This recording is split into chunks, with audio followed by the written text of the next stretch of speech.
Homer's Iliad, the greatest epic poem ever written. A tale of the legendary heroes and battles of the Trojan War, when the Greeks fought to win back Helen of Troy.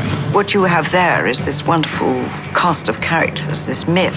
But for one man, the Iliad's tales are more than just myth. Homer must be literally true, and it was going to be his life's mission to prove it.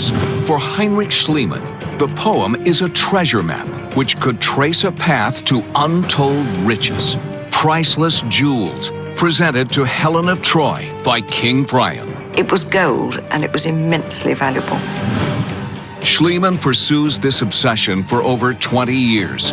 He had this incredible self-confidence. He had one idea in mind, which was to find the treasure. And his story will become an epic in its own right. A tale of one man's hunt for the lost jewels of Helen of Troy.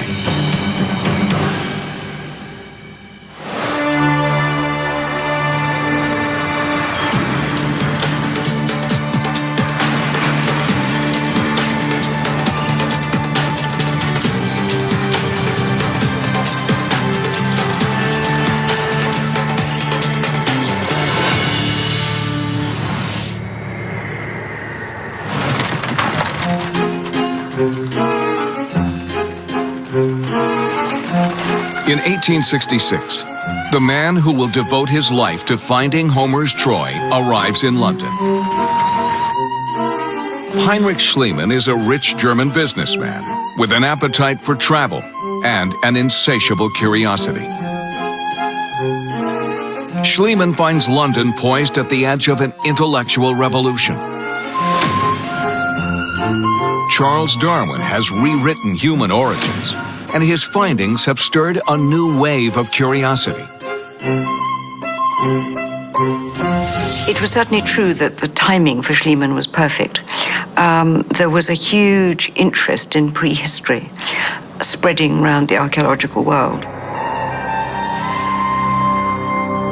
Until now, European civilization is thought to have begun with ancient Greece.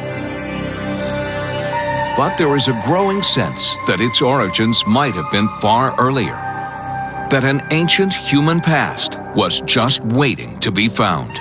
In Schliemann's day, people had very little idea that there was much prehistory before classical Greece.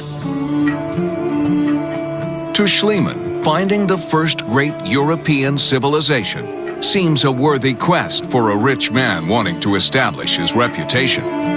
And despite his lack of expertise, he plans to invest his large fortune in the booming science of archaeology. It was probably the most exciting thing you could think of doing when he turned to archaeology.